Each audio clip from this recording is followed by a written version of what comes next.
This is Las Vegas. Today, a global icon of entertainment, pulsing with the energy of over 2 million residents and instantly known for its incandescent strip. But rewind a century, and this was merely a speck on the map. A sun-bleached railroad junction lost in the vastness of the Mojave, its population scarcely touching 5,000. Through this AI-enhanced journey, weaving together historical photographs, aerial surveys, and archival glimpses, we will witness Las Vegas shed its dusty skin to emerge as the dazzling, relentless capital of spectacle. Subscribe to join us as we resurrect more historical cities, and let us know in the comments which metropolis you'd like to see reimagined next. Act I. The Railroad Seed, 1911-1920s. Our story begins not with neon, but with steam and steel.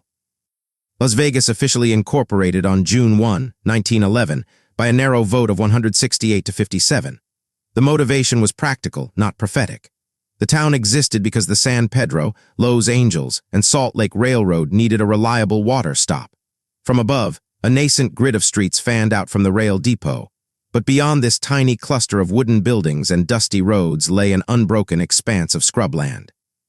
With about 800 souls, life revolved around servicing the trains with saloons, boarding houses, and supply stores lining Fremont Street. This was a frontier utility, a place for basic municipal order, water, sewage, law, with no inkling of the fantastical future it would one day host. Act II, legalizing chance, 1931. The pivot point arrived in 1931. As the Great Depression gripped the nation, Nevada, in a desperate bid for survival, made a historic gamble. It legalized casino gaming after a 25-year ban. Almost overnight, fortunes shifted.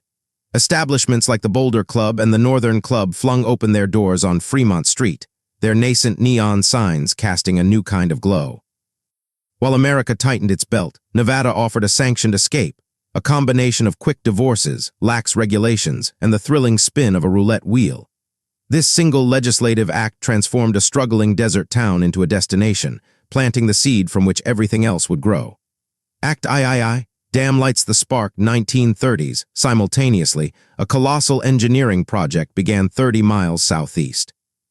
The construction of Hoover Dam, initially called Boulder Dam, was a feat of human will, employing over 21,000 workers during the darkest years of the Depression. When completed in 1936, its 726-foot wall of concrete did more than tame the Colorado River. It electrified the region, literally and figuratively.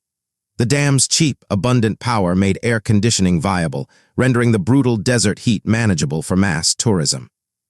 It also drew curious visitors, giving Las Vegas its first sustained taste of an economy built on outsiders looking for wonder. Act IV. The strip is drawn, 1940s. The stage was now set for a new geography of entertainment. In 1941, El Rancho Vegas opened its doors not in downtown Las Vegas, but several miles south along Highway 91. This was a strategic masterstroke. Situated just outside the city limits, it avoided municipal taxes and regulations. What was a lonely two-lane desert road soon saw competitors like the Last Frontier rise nearby. This corridor, soon nicknamed the Strip, after Los Angeles Sunset Strip, became a blank canvas for audacious dreams. It represented a physical and philosophical break from the downtown grid, a place where rules could be rewritten under the vast desert sky. Act V. Mobsters and Mirages, mid-1940s. The vision for that canvas required capital and a particular brand of ambition, both supplied in ample measure by organized crime. Figures like Benjamin Bugsy, Siegel saw beyond gambling halls to self-contained fantasy realms.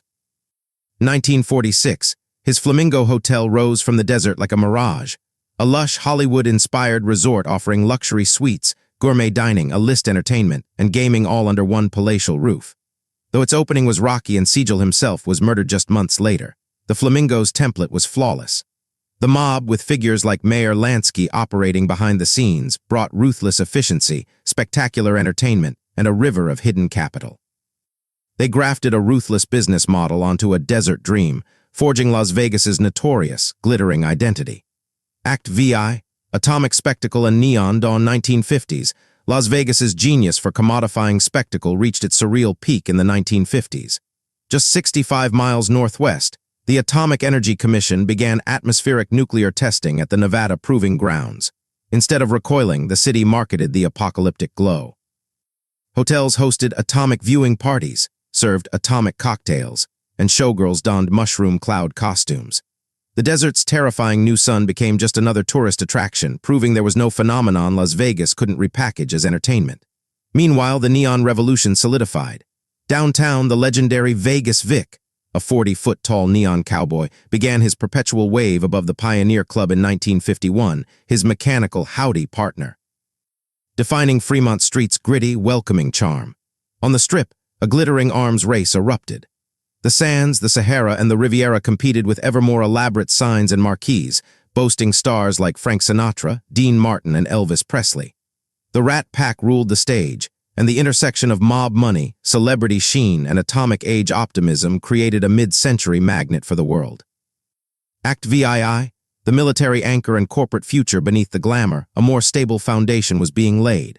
The Las Vegas Army Airfield, later Nellis Air Force Base, trained thousands of pilots during World War II and became a permanent fixture.